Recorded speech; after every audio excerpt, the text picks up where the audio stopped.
paz do Senhor Jesus, tudo bem? Quem está com Cristo sempre está tudo bem, né? Vamos estudar hoje o Salmo 137. O título dele é Saudades da Pátria. Ele é conhecido como Canto dos Exilados. Eu sugiro a você que vá lá no YouTube e procure a tradução da música The Rivers of Babylon, Rios da Babilônia, com Milton Donizete. Essa música ela foi muito famosa nos anos 70 e ela fala do Salmo 137. O povo de Israel foi levado como escravo pelo rei Nabucodonosor. E foi um tempo de muita violência. O rei Nabucodonosor era conhecido pela sua violência. Ele matava os homens, separava as famílias, ele matava as grávidas, pegava as crianças e jogava no mar, nos rochedos. O povo de Israel estava sofrendo muito, muito mesmo quando fez esse salmo.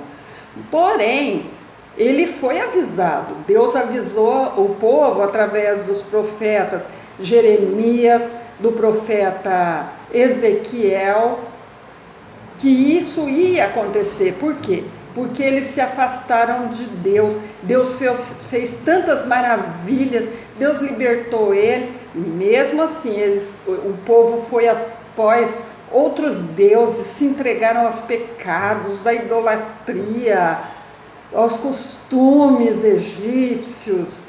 E agora eles estavam nessa situação, eles estavam angustiados.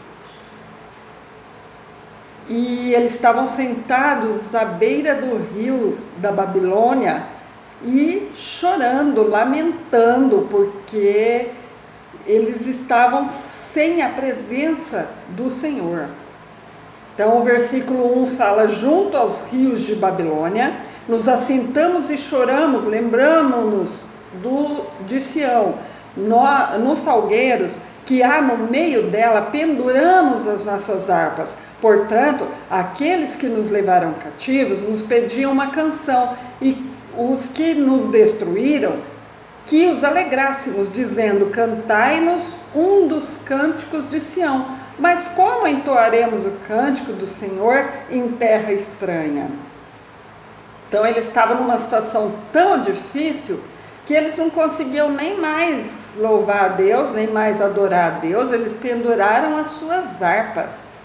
E o povo que levou esse povo cativo, eles pediam que eles cantassem, porque eles eram conhecidos como um povo alegre, como um povo que não deixava se abater. E agora eles estavam nessa situação.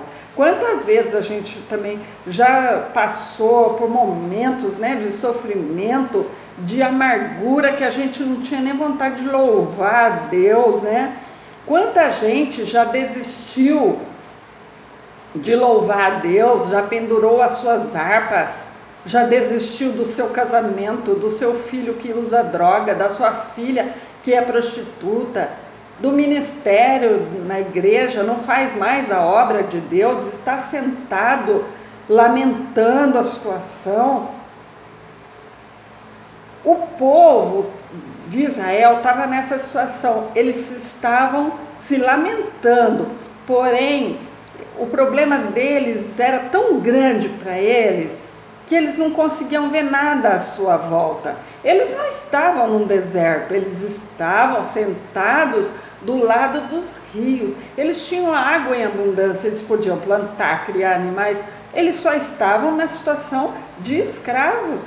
Mas eles não estavam numa situação tão ruim assim.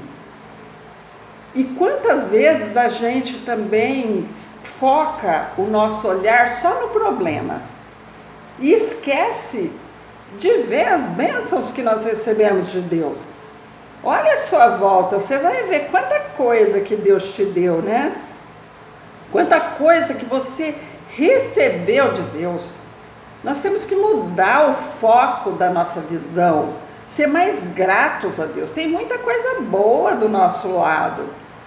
Pare de ficar olhando o que você perdeu. Comece a olhar o que você conquistou através de Jesus Cristo. Mude o seu olhar. Não fique preso ao passado. Tem gente que fala assim, a igreja evangélica de antes que era boa, os crentes eram unidos, Deus operava. Mas Deus mudou? Não mudou, quem mudou fomos nós. Nós não podemos ficar presos ao passado.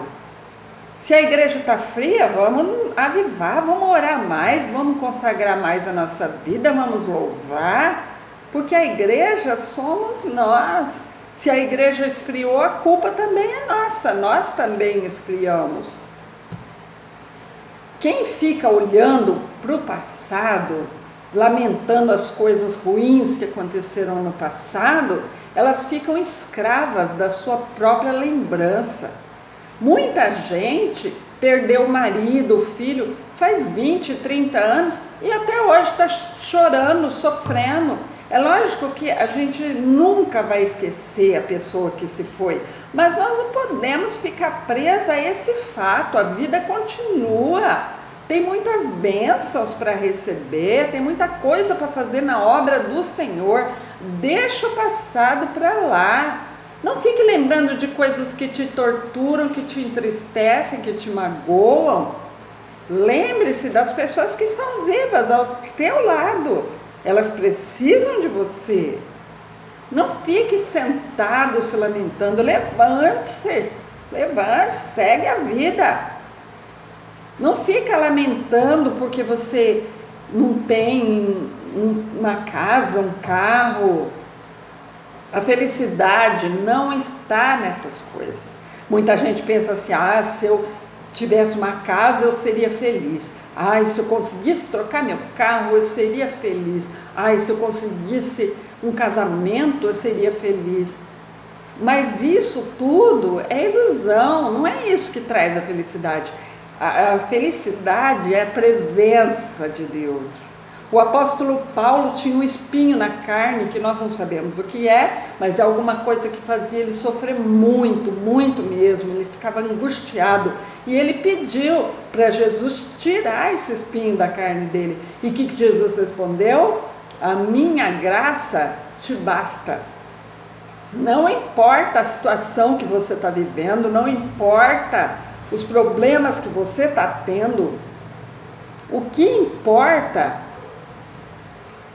importa mesmo é a tua fé não pode ser abalada.